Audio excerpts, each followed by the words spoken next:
എല്ലാവർക്കും നമസ്കാരം. Food and ക്രാഫ്റ്റിലേക്ക് സ്വാഗതം. അപ്പോൾ ഇന്ന് ഞാൻ വന്നിട്ടുള്ളത് പഴയ ഫ്രൈങ് പാൻ വെച്ചിട്ടുള്ള നല്ലൊരു റീയൂസ് ഐഡിയ ആയിട്ടാണ്. അപ്പോൾ നിങ്ങൾ ഇതുവരെ ചിന്തിക്കാത്ത രീതിയിലുള്ള ഒരു ഐഡിയ ആയിരിക്കും എന്ന് തോന്നുന്നു. അപ്പോൾ എല്ലാവരും വീഡിയോ സ്കിപ്പ് ചെയ്യാണ്ട് കാണുക, എന്നിട്ട് അഭിപ്രായങ്ങളൊക്കെ പറയുക. ഇങ്ങനത്തെ ഫ്രൈ പാൻ കേടായിട്ടിരിക്കുന്നുണ്ടെങ്കിൽ ട്രൈ ചെയ്ത് നോക്കാം കേട്ടോ. അപ്പോൾ ഇന്നത്തെ വീഡിയോ നിങ്ങൾക്ക് ഇഷ്ടമാണെങ്കിൽ ലൈക്ക് ചെയ്യാനും ഷെയർ ചെയ്യാനും മറക്കല്ലേ. പറഞ്ഞില്ലെങ്കിലും ചെയ്യുന്നറിയാം, എന്നാലും ജസ്റ്റ് ഒന്ന് ഓർമ്മിപ്പിച്ചു എന്നേ ഉള്ളൂ. അപ്പോൾ നമുക്ക് ഇന്നത്തെ ഐഡിയ കാണാം. അപ്പോൾ ഞാൻ എടുത്തിട്ടുള്ളത് ഇതുപോലെ ദോശ ഉണ്ടാക്കുന്ന തവയില്ലേ, അതാണ് കേട്ടോ. അപ്പോൾ എങ്ങനത്തെ ഫ്രൈ പാനായാലും മതി. നമ്മൾ മീനൊക്കെ വറക്കുന്ന ടൈപ്പ് ഇത്തിരി ചെറുതായാലും കുഴപ്പമൊന്നുമില്ല, ഉള്ളത് എടുക്കുക കേട്ടോ. ഇതിലൊരു ഇമ്പോർട്ടൻ്റ് കാര്യം എന്ന് പറഞ്ഞാൽ സെൻറ്ററിലൊരു ഹോൾ ഇടുക എന്നുള്ളതാണ്. അപ്പോൾ നമുക്ക് ഹോൾ ഇടാനായിട്ട് ബുദ്ധിമുട്ടായിരിക്കും. അതിന് ആ ഒരു ഡ്രില്ലിങ് മെഷീൻ വെച്ചിട്ട് തന്നെ ഹോൾ ഇടേണ്ടി വരും. അപ്പോൾ വീട്ടിൽ മുതിർന്നവരോട്, ആണുങ്ങളോട് ആരോടെങ്കിലുമൊക്കെ പറഞ്ഞു കഴിഞ്ഞാൽ ഈ ഒരു ലോക്ക്ഡൗൺ ഒക്കെ കഴിഞ്ഞിട്ട് അത് ഈ ഒരു വർക്ക്ഷോപ്പ് പോലത്തെ ഷോപ്പിൽ ഒക്കെ കൊടുത്തു കഴിഞ്ഞാൽ അവർ ചെയ്തു തരും. അല്ലെങ്കിൽ വീട്ടിലെന്തെങ്കിലും വർക്കൊക്കെ, ഇവിടെ ഇപ്പോൾ വീട്ടിൽ അങ്ങനത്തെ ഒരു വർക്കിന് വേണ്ടി വന്നപ്പോൾ ഞാൻ അവരെ കയ്യിൽ കൊടുത്തിട്ട് ഹോളിടിച്ചതാണ്. അതുപോലെ എന്തെങ്കിലും വർക്കിനൊക്കെ വരുമ്പോൾ അവരെടുത്ത് പറഞ്ഞാലും ഇട്ട് തരും കേട്ടോ, ഈ ഒരു ഡ്രില്ലിങ് മെഷീൻ ഉണ്ടെങ്കിൽ. അപ്പോൾ അതാണ്. എന്തായാലും നിങ്ങൾ ബാക്കി കാര്യങ്ങൾ കണ്ടു നോക്കൂ കേട്ടോ. അപ്പോൾ ഞാൻ ഇതിൻ്റെ ബാക്ക് ഭാഗത്താണ് നമ്മുടെ വർക്ക് ചെയ്യുന്നത്. അതിന് വേണ്ടിയിട്ട് ആദ്യം വൈറ്റ് അക്രലിക് പെയിൻറ്റ് വെച്ചിട്ടൊന്ന് പെയിൻറ്റ് ചെയ്യുകയാണ് കേട്ടോ. അപ്പോൾ ബേസ് കോട്ടായിട്ട് വൈറ്റ് ഞാൻ കൊടുക്കുകയാണ്, എന്നാലല്ലേ കറക്റ്റായിട്ട് വേറെ ഏതെങ്കിലും കളർ കൊടുത്താലും നല്ലൊരു ബ്രൈറ്റ്നസ് കിട്ടുള്ളൂ. പിന്നെ നമുക്ക് വൈറ്റ് ആവശ്യമുണ്ട്. അപ്പോൾ ഞാൻ എന്തായാലും ഈ വൈറ്റ് വെച്ചിട്ടൊന്ന് പെയിൻറ്റ് ചെയ്യട്ടെ കേട്ടോ. ബ്രഷ് വെച്ചിട്ട് വേണമെങ്കിൽ അങ്ങനെ ചെയ്യാം. പിന്നെ സ്പോഞ്ച് ആകുമ്പോൾ പെട്ടെന്ന് പരിപാടി തീരും, അതുകൊണ്ടാണ് ഞാൻ സ്പോഞ്ച് വെച്ചിട്ട് ചെയ്യണത് കേട്ടോ. ഇപ്പോൾ ഇതാ വൈറ്റ് നന്നായിട്ട് ഉണങ്ങിയിട്ടുണ്ട്. ഇനി അതിൻ്റെ മുകളിൽ നമുക്ക് ആവശ്യമുള്ള റൗണ്ടിലുള്ള ഒരു പ്ലേറ്റോ അല്ലെങ്കിൽ ഇതുപോലെ പഴയ പ്ലാസ്റ്റിക്കിൻ്റെ എന്തെങ്കിലും പാത്രത്തിൻ്റെ മൂടിയോ എന്തായാലും മതി. അതിങ്ങനെ കമത്തി പിടിച്ചിട്ട് ഒന്ന് ബാക്കി ഭാഗത്ത് പെയിൻറ്റ് ചെയ്യാണ്. അപ്പോൾ നമുക്കൊരു റൗണ്ട് സെൻറ്ററിൽ കിട്ടാനാണ് ഞാൻ ഇങ്ങനെ ചെയ്തത്. അപ്പോൾ ഇങ്ങനെ നന്നായിട്ട് അമർത്തി പിടിച്ചിട്ട് പെയിൻറ്റ് ചെയ്താലും ഉള്ളിലേക്ക് പെയിൻ്റ് ആവില്ല. പിന്നെ ഈ ഒരു സംഭവം നമുക്ക് കഴുകിയെടുക്കുകയും ചെയ്യാം. ഉണങ്ങുന്നതിന് മുമ്പ് വേഗം കഴിയാലും മതി കേട്ടോ. നമ്മുടെ മൂടിയോട് ചേർന്നിട്ടുള്ള ഭാഗം പെയിൻറ്റ് ചെയ്ത് കഴിയുമ്പോൾ നമുക്ക് മൂടി വേഗം തന്നെ എടുക്കാം. അല്ലെങ്കിൽ പിന്നെ അതിൽ പെയിൻ്റ് ആവില്ലേ, അത് വേഗം തന്നെ കൊണ്ടുപോയിട്ട് കഴുകുക കേട്ടോ. അപ്പോൾ അത് കറക്റ്റ് പെയിൻറ്റ് പോവും, ഉണങ്ങിയിട്ടൊന്നുമില്ലല്ലോ. ഇപ്പോൾ ഇതാ നമ്മുടെ മൂടി ഞാൻ കഴുകി വൃത്തിയാക്കിയിട്ടുണ്ട് കേട്ടോ. അപ്പോൾ ഇനി അത് കേടാവും എന്നുള്ള പേടി വേണ്ട. ഇനി നമുക്ക് ബാക്കിയുള്ള ഭാഗത്തും കൂടെ ഈ ഒരു റെഡ് കളർ തന്നെ വെച്ചിട്ട് പെയിൻറ്റ് ചെയ്യാം. അപ്പോൾ പറ്റുന്ന പോലെയൊക്കെ ഒന്ന് പെയിൻറ്റ് ചെയ്യാം കേട്ടോ. ഞാൻ ആ ബ്രഷ് വെച്ചിട്ട് ഒന്ന് കറക്റ്റ് ആക്കുന്നുണ്ട്. അപ്പോൾ എൻ്റെ കയ്യിൽ വൈറ്റ് കളറുള്ള ജൂട്ട് ഡ്രോപ്പ് കുറച്ചുണ്ടായിരുന്നു. അപ്പോൾ അത് വെച്ചിട്ടാണ് ഞാൻ ഇതിനൊന്ന് ഭംഗിയാക്കണത് കേട്ടോ. അപ്പോൾ ഇത് വെച്ചിട്ട് ചെറിയ റോൾസ് പോലെ ഇങ്ങനെ ഉണ്ടാക്കാൻ പോവാണ് ഞാൻ. അപ്പോൾ ചെറുതായിട്ട് ഇങ്ങനെ ഒരു തുമ്പത്ത് ഗമ്മാക്കിയിട്ട് ഒന്ന് ചെറുതായി ഇങ്ങനെ നമ്മൾ റൗണ്ടിൽ ചുറ്റി എടുക്കില്ലേ, അതുപോലെ ഒന്ന് എടുക്കുകയാണ്. എത്ര വലുപ്പത്തിലുള്ള റൗണ്ട് വേണോ അതിനനുസരിച്ച് ഇങ്ങനെ ചുറ്റുക കേട്ടോ. അപ്പോൾ ഈ ഒരു ത്രെഡിന് പകരം നമ്മുടെ വുളൻ ത്രെഡില്ലേ, കമ്പിളി നൂല്, അതാണെങ്കിൽ അതായാലും മതി കേട്ടോ. കണ്ടോ, ഇതാ ഇതുപോലെ.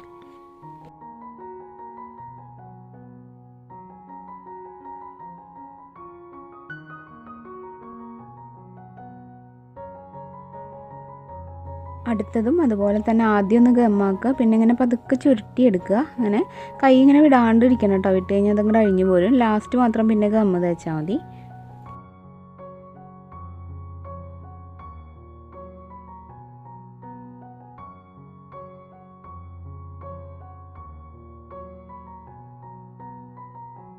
ഇനി ഞാൻ ഇതുപോലത്തെ സെമി ബീഡ്സ് കുറച്ചെടുത്തിട്ട് ഒരു മുത്തിൻ്റെ പകുതി പോലത്തെ അറിയില്ലേ, അത് വെച്ചിട്ട് ഇതിൻ്റെ സെൻറ്ററിലൊക്കെ ഒന്ന് കൊടുക്കുന്നുണ്ട്. പിന്നെ ഒന്ന് റൗണ്ടിൽ വേണമെങ്കിൽ ലാസ്റ്റ് ഒട്ടിക്കുകയും ചെയ്യാമെന്ന് വിചാരിച്ചിട്ടാണ്. ഇനി ഇതിൻ്റെ ആ ഒരു പിടിയിൽ ഒന്ന് ചുറ്റി കൊടുക്കുക കുറച്ച് ത്രെഡ്, ഒരു ഭംഗിക്ക് കേട്ടോ. ഒരു റെഡാണ് ഞാൻ ചുറ്റുന്നത്. ഇതേപോലത്തെ തന്നെ ജൂട്ട് ഡ്രോപ്പിൻ്റെ തന്നെ കളറുള്ള മോഡലാണിത്. അപ്പോൾ ഇതാ ഇങ്ങനെയൊക്കെ ആയിട്ടുണ്ട്. ഇനി അടുത്തതായിട്ട് വേണ്ടത് ക്ലോക്കിൻ്റെ ഈ ഒരു മെക്കാനിസമാണ്. അപ്പോൾ ഈ ഒരു മെഷീൻ നമുക്ക് നെറ്റിലൊക്കെ അടിച്ചു കൊടുത്തു കഴിഞ്ഞാൽ ആമസോണിലൊക്കെ ഒരുപാടുണ്ട് കേട്ടോ, പല പല വലുപ്പത്തിലുള്ള സൂചികളൊക്കെ ആയിട്ട്. നമുക്ക് ഇഷ്ടമുള്ളത് വാങ്ങിക്കാം. നമുക്ക് ഇഷ്ടത്തിന് ക്ലോക്കൊക്കെ ഉണ്ടാക്കാൻ വേണ്ടിയിട്ടും പിന്നെ പഴയ ക്ലോക്കൊക്കെ ശരിയാക്കാനും നമുക്കിത് ഉപയോഗിക്കാം കേട്ടോ. അപ്പോൾ ഇതെൻ്റെ കയ്യിലുണ്ടായിരുന്ന പഴയത് പറഞ്ഞാൽ ഞാൻ വെച്ചിട്ട് നിങ്ങൾക്ക് കാണിച്ചു തരാണേ. ഇതിൻ്റെ ആ ഒരു സൂചി ഞാൻ ഊരിയിട്ടുണ്ട്. വെറുതെ നമുക്ക് മുകളിലേക്ക് പൊന്തിച്ച് കഴിഞ്ഞാൽ ഊരാൻ പറ്റും. എന്നിട്ട് ഇതുപോലെ ഇതിൻ്റെ ബാക്കിൽ കൂടെ അത് കടത്തി വെച്ചാൽ മതി. അപ്പോൾ ഇതും ഇതുപോലെ ഈ ഒരു പേപ്പർ ഇവിടെ ഉണ്ടായിരുന്നതാണ്, പഴയൊരു ക്ലോക്കിൻ്റെ, അത് ഞാൻ ഒട്ടിച്ചു കൊടുക്കുന്നുണ്ട്. ഇതുപോലത്തെ പേപ്പർ ഇല്ലെങ്കിൽ വെറുതെ നമ്മൾ നല്ലൊരു മാർക്കർ പെൻ വെച്ചിട്ടൊക്കെ ഒന്ന് എഴുതി വയ്ക്കുക, അല്ലെങ്കിൽ ഫോം ഷീറ്റിൽ നമുക്ക് കട്ട് ചെയ്യാമല്ലോ 1 2 എന്നൊക്കെ, അപ്പോൾ കുറച്ച് ഭംഗിയുണ്ടാവും. അങ്ങനെ ചെയ്യാം. അപ്പോൾ നമ്പേഴ്സ് നിങ്ങളുടെ ഐഡിയ പോലെ ചെയ്യാം കേട്ടോ. അപ്പോൾ നമുക്ക് ഇത് ജസ്റ്റ് ഒന്ന് ഒട്ടിച്ചിട്ട് ആ ഒരു മെഷീൻ ഒന്ന് ഫിറ്റ് ചെയ്യാം. അപ്പോൾ ഞാൻ ഫെവിക്കോൾ വെച്ചിട്ടാണ് ഇതിങ്ങനെ ഒട്ടിക്കുന്നത് കേട്ടോ.